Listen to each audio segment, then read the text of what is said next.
करुणा के सागर तथागत बुद्ध के चरणों में नमन करते हुए, ताऊ फूले जी के चरणों में नमन करते हुए, शिक्षा की अखंड ज्योति जलाने वाली माता सावित्रीबाई फूले जी के चरणों में नमन करते हुए, त्याग और बलिदान की मूर्ति माता रमाई के चरणों में नमन करते हुए, बहुजन समाज में जन्मे सभी संतों, गुरुओं, वीर वीरांगनाओं को नमन करते हुए और इस संसार के सबसे अनमोल रतन हिंदू कोड बिल के माध्यम से महिलाओं के मुक्तिदाता, संविधान के निर्माता, विश्व रत्न, बोधिसत्व, the symbol of knowledge, the greatest Indian, परम पूज्य बोधिसत्व बाबा साहेब डॉक्टर भीमराव अंबेडकर जी के चरणों में नमन करते हुए मंच पर आसीन सभी अतिथिगण का बहुत बहुत साधुवाद, धन्यवाद।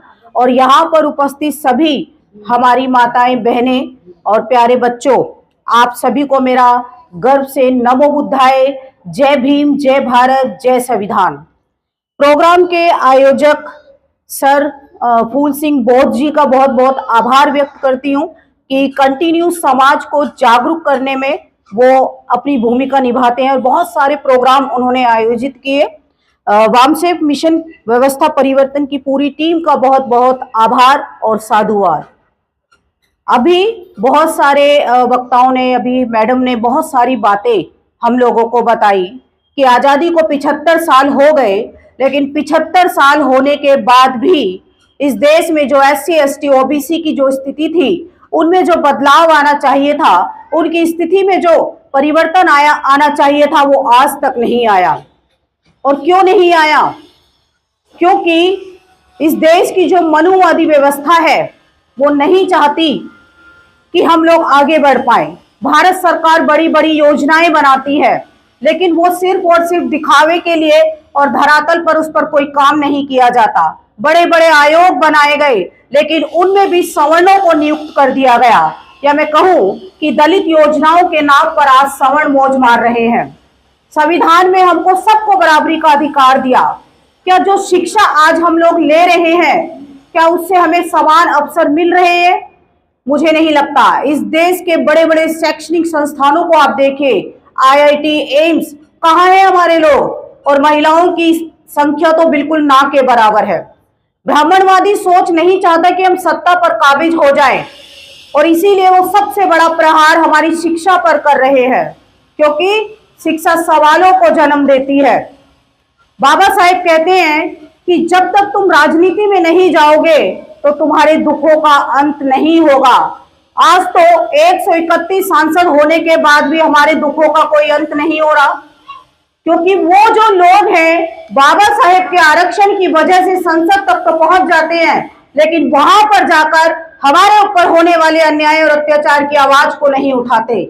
इसीलिए हमको ऐसे लोगों को नहीं चुनना है, हमको शाहू फूले अम्बेडकरी विचारधारा व्यक्ति को चुनना है, जो वहां पर जाकर हमारे ऊपर होने वाले अन्याय और अत्याचार की आवाज को उठा सके। ऐसे तलवे चाटने वाले लोगों को हमको नहीं चुनना है। संविधान जब से लागू हुआ तब से आज तक इस देश में जातिवाद खत्म हो जाना चाहिए था, लेकिन आज भी जातिवाद अपने चरम पर है। आर्टिकल 17 जो कहता है कि छुआछूत का अंत कर दिया, लेकिन संविधान में कानून होने के बाद भी वो आज भी जारी है। स्कूल, कॉलेज, यूनिवर्सिटीज में जातिवाद अपने चरम पर है। आज जाति के कारण हमारे लोगों का कितना शोषण होता है, कितना अन्याय उनके ऊपर होता है।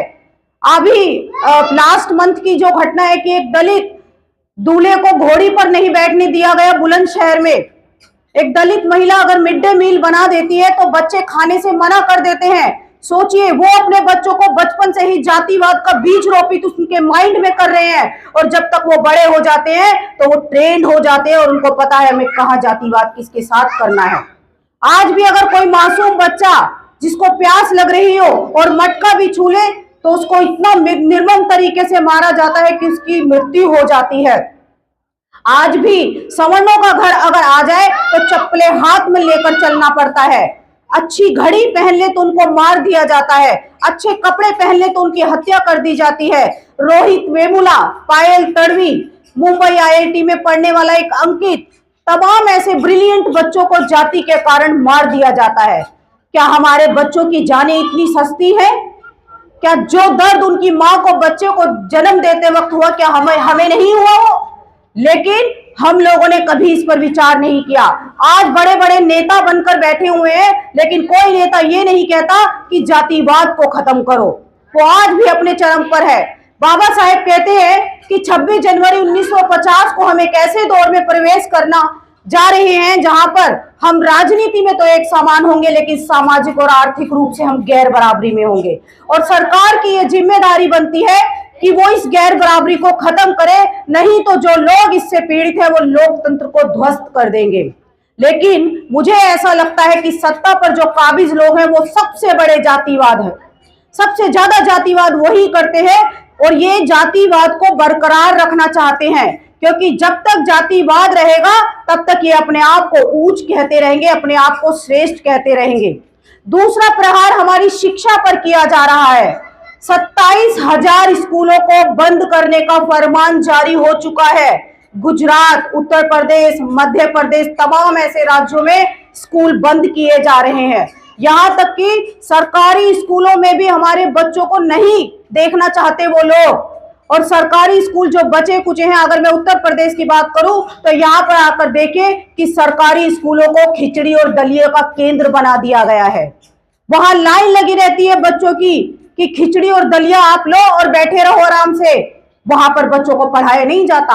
आज बच्चा अगर 12वीं भी पास कर लेगा तो वो क्लर्क की नौकरी करने लायक भी नहीं होता, ऐसी एजुकेशन उनको दी जा रही है। से अगर 40-50 साल पहले की सरकारी स्कूलों की बात करूं तो जो लोग उसमें पढ़ते थे वो अफसर, अधिकारी, नेता, मंत्री भी बनते थे, टीचर, प्रोफेसर भी बनते थे। लेकिन आज शिक्षा को बर्बाद किया जा रहा है। आज शिक्षा का निजीकरण किया जा रहा है। जिसकी जेब में नोट होगा वही अपने बच्चों को प्राइवेट स्कूलों में पढ़ा पाएगा। जो रिक्शा चलाने वाला है, जो सब्जी बेचने वाला है, जो महिलाएं घरों में काम कर रही है, कहां से वो अपने बच्चों को पढ़ा पाएंगी, क्योंकि उनके पास इतना पैसा नहीं है। ज्योतिबा फूले, सावित्रीबाई फूले हमारी शिक्षा की लड़ाई लड़ रहे थे और उस जमाने में उन्होंने 18 स्कूल खोले शूद्रों और अति शूद्रों के लिए। लेकिन आज सब कुछ होने के बाद भी आज सरकारी स्कूल बंद किए जा रहे हैं, जबकि संविधान में 14 साल तक के बच्चों को निःशुल्क और अनिवार्य शिक्षा का प्रावधान किया गया। शिक्षा उन लोगों से सबसे पहले छीनी जा रही है जिनको शिक्षा सबसे आखिर में मिली। पढ़ेगा इंडिया तभी तो आगे बढ़ेगा इंडिया, क्योंकि शिक्षा सवालों को जन्म देती है और वो नहीं चाहते कि जो SC ST OBC के लोग हैं वो पढ़ लिख कर हमसे सवाल करें, हमारी आंख में आंख डालकर हमसे बात करें। इसीलिए शिक्षा को बर्बाद किया जा रहा है। जब शिक्षा नहीं होगी, ऊंची शिक्षा नहीं होगी, तो शिक्षा पर आधारित समाज व्यवस्था में वो टिक नहीं पाएंगे। लोकतंत्र के तीनों स्तंभों से उनको दूर किया जा रहा है, क्योंकि नहीं चाहते 90% शिक्षा इन सवर्णों के कब्जे में है। आज जो स्कूलों में जो बच्चों को शिक्षा दी जा रही है उसका मकसद सिर्फ और सिर्फ नौकरी पाना है। वो हमें शिक्षित करके अपने पैरों पर कभी भी कुल्हाड़ी नहीं मारेंगे। शिक्षा का निजीकरण कर दिया सब चीज का, यानी 98% देश का प्राइवेटीकरण हो चुका है और 2% शिक्षा के 2% सरकारी नौकरियों के सहारे रहना बंद कीजिए। अपने सामाजिक आंदोलन को मजबूत कीजिए और इस देश की सत्ता व्यवस्था पर कब्जा कीजिए। जिनको आरक्षण अच्छा लगता है, मैं मनुवादियों से कहना चाहती हूँ कि जिनको आरक्षण अच्छा लगता है वो उस जाति में चले जाएं, लेकिन वो नहीं जाएंगे, क्योंकि उनको पता है कि रोज हमको सहना पड़ेगा। जितना SC ST OBC पर गुजरा है, अगर उन पे गुजरता तो कब के गुजर गए होते। लेकिन आज भी जातिवाद अपने चरम पर ही है, वो बंद होने का नाम नहीं ले रहा। और इसके साथ साथ आप देखिए कि जनगणना नहीं कराई जाती। 2020 में जातिगत जनगणना होनी थी, लेकिन ये कह के टाल दिया कि कोरोना आ गया, लेकिन ट्रंप का स्वागत किया जाता है। जातिगत जनगणना से वो लोग डरते हैं कि अगर जनगणना हो गई तो हमारी सच्चाई सबके सामने आ जाएगी, सबको पता चल जाएगा कि कितनी जमीनें किसके पास है, कितने रोजगार किसके पास है, कितनी नौकरियां उनके पास है। और सबसे बड़ी बात, उनको समानता का अधिकार देना पड़ेगा, क्योंकि वो लोग तो हमें इंसान समझने को तैयार नहीं, तो समानता कहां से देंगे हमको। संविधान के साथ खिलवाड़ करना यानी आग से खेलने के समान है। आज जो चारों तरफ आग लगी हुई है, त्राही त्राही मची हुई है, वो इसीलिए कि इस देश के जो मेन मुद्दे हैं उससे लोगों का ध्यान भटक जाए। और मेन मुद्दे क्या है? EVM को हटाना है, बैलेट पेपर लेकर आना है। बेरोजगारों को रोजगार देना है, मॉब लिंचिंग को रोकना है, संविधान को पूरी तरीके से लागू कराना है, किसानों के कर्ज माफ कराने हैं, महिलाओं पर होने वाले अन्याय अत्याचार को रोकना है, धर्म के कारण जो इस देश में जो आतंकवाद फैला है उसको रोकना है। वो नहीं चाहती कि लोगों का ध्यान मेन मुद्दों पर आकर्षित हो जाए, इसीलिए ये षड्यंत्र रचते हैं। आज इस देश में जो सबसे बड़ी, जो हमारे समाज की जो सबसे बड़ी स्थिति को आज जो सबसे ज्यादा बिगाड़ा है वो इन्हीं मनुवादियों ने। जो सत्ता पर काबिज लोग हैं, उन्होंने कुछ वादे किए थे इस देश की जनता से। उन्होंने कहा था कि काला धन वापस आएगा। क्या काला धन वापस आया? काला धन उन्हीं लोगों के पास है जो ये कहते हैं कि काला धन वापस आएगा, और उस काले धन को वो सफेद धन बनाने में लगे हुए हैं। कहते हैं कि अच्छे दिन आएंगे। अच्छे दिन किसके आए? पूंजीपतियों के, अडानी के, अंबानी के अच्छे दिन आए हैं। यहाँ गरीब तो और ज्यादा गरीब हो गया। और कहते हैं कि सबके अकाउंट में 15-15 लाख रुपए आएंगे। किसी के अकाउंट में आया? अमित शाह जो ये कहता है कि मैंने तो लोगों को जुमला दिया था, और लोग मूर्ख बन गए और अपना कीमती वोट उन्होंने उनको दे दिया। और आज तक कभी अमित शाह हमारे गली मोहल्लों में नहीं आया है। तो ये हमारी जिम्मेदारी है कि हमें अपने वोट का सही इस्तेमाल करना है। हम धन बल में उनका मुकाबला नहीं कर सकते, लेकिन जन बल में हमारी संख्या ज्यादा है। और जब 85% समाज को जब अपने वोट की ताकत का एहसास हो जाएगा, तो आप देखें कि सत्ता पर काबिज हमारा समाज हो जाएगा। जब बाबा साहेब वोट का अधिकार देकर संसद से बाहर निकल रहे थे, तो आचार्य कृपलानी बाबा साहेब से कहते हैं कि डॉक्टर अंबेडकर आज तो आप बड़े खुश नजर आ रहे हो।